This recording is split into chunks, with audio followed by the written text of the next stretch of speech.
I decided to bring my valley today as a symbol of our identity. And for those who don't know yet, the valley is a Malagasy traditional instrument. And my hope is that it will stay with the Malagasy people for many years to come. So I'm standing in front of you today, playing a valley and speaking English because I was lucky. I was lucky that I had people who supported me and who believed in my dreams. But sadly, this is not the case of many children in Madagascar because they can't grow their talents and they can't even dream about something beyond surviving day to day. So imagine with me a flickering torch cutting through darkness, and the darkness is our collective denial, and the torch is our conscience, refusing to look away from what's hard to see. And what's hard to see, or what can we find in that darkness? Children, as young as 5 years old, begging in the streets of Madagascar. And just as our ancestors passed down the valley, we all now carry a responsibility over Madagascar's future. So we need to ask ourselves, what kind of Madagascar do we want? What legacy will we leave behind? But most importantly, what values will guide the next generation? Hello, everyone. Hi, I hope you are doing fine. My name is Valimbavaka Raherimananjara, and I stand up for the rights of underprivileged children. I remember when I was 9 years old, I was riding a bus with my mom, and we were near an alakil, and I remember that it was heavily raining that afternoon. But I felt warm and dry inside the bus. But when I looked through the window, I could see children like me, except they were barely any clothes, they were cold, and were soaked by the rain. So I was curious, and I asked my mom why they are out in the rain like this. And she softly replied, because they don't have a home, because this might even be their home. And I was taken aback, and of course heartbroken, and this moment has stayed with me until today. But as I grew older, I realized that the hardships that these children are living on a daily basis are even deeper than just not having a roof over their heads. So, and they like many things in life. They like essentials like safety, education, or just simply the chance to be children.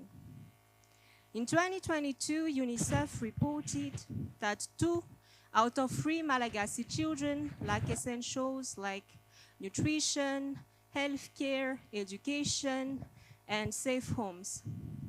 And over 23,000 children in Madagascar are living in the streets of Antananarivo, and many of them are begging daily. Nearly half of children aged 5 to 17 are working, and often in hazardous conditions. And you might just say, why, these are just stats and this doesn't concern you. But let me ask you a question. What if these children were your own? What if Tony, a 12-year-old boy, is your son or a member of your family, but is sick with tuberculosis and he can't get medical treatment, but instead he has to beg in the streets of Mamas Nendanus every day to survive? He doesn't have any support. Or what if one of your daughters is sleeping in the cold streets of Anus and running each night from drunk men and teenagers trying to rape her? those are the harsh realities that are faced by the children we take care at Teach Homeless Kids in Madagascar, an NGO where I volunteer. These children face hunger, loneliness, abuse, and countless threats daily. But why? Why you should care?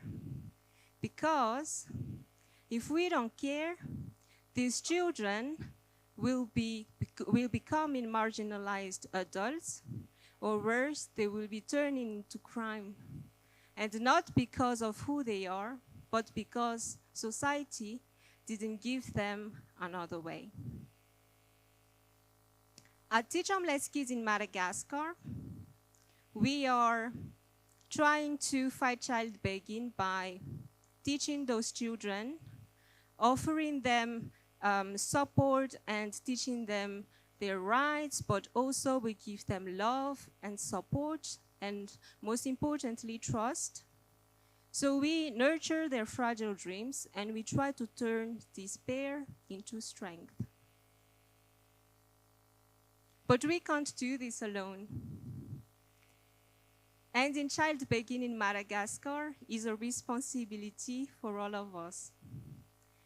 Because denying that chance to those children means that we are denying Madagascar's future teachers, leaders, and doctors. Most of you might remember that you've been asked at school, what would you like to be when you grow up? And you might have answered, I would like to be a teacher, or I would like to be a doctor, or I would like to be a pilot. But try to ask a child who has only known insecurity that question, and you would often get a very different answer.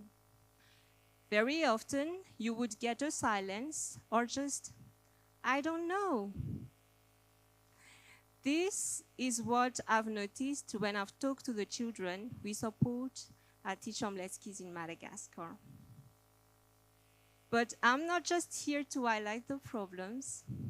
I want these stories to be told so that all of us can move toward solutions. So what kind of responsibility we all carry then?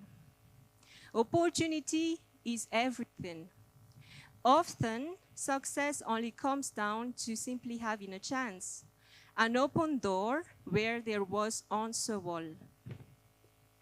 So when we turn our backs to those children, remember that we also are turning our backs to their lives, but also their futures.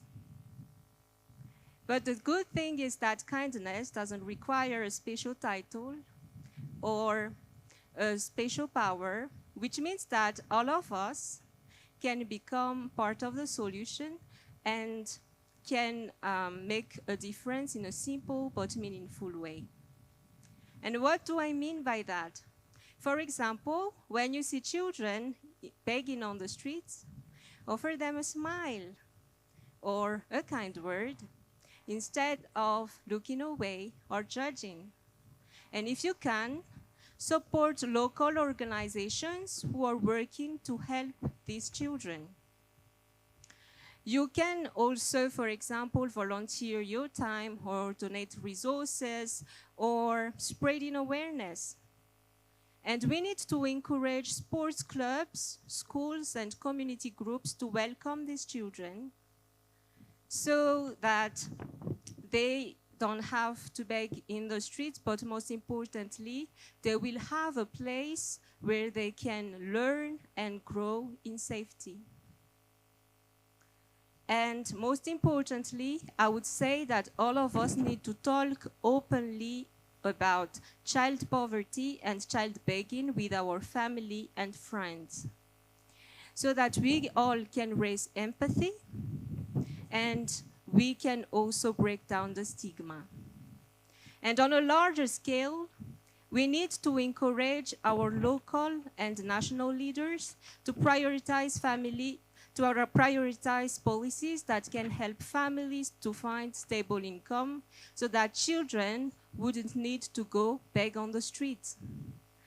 and investing in free and quality education, but also in social support, but also healthcare for vulnerable families, can help many children and can give them more opportunities. But strengthening child protection laws can also play a crucial role in protecting these children from abuse and exploitation.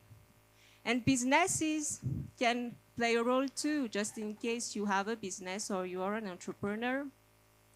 You can offer traineeships or apprenticeships or internships or job opportunities that would open doors to those children so that they can build a better future. So see, together we hold a torch of hope. And now I would like you to turn on the flashlight of your phone. Please turn on the flashlight of your phone, please.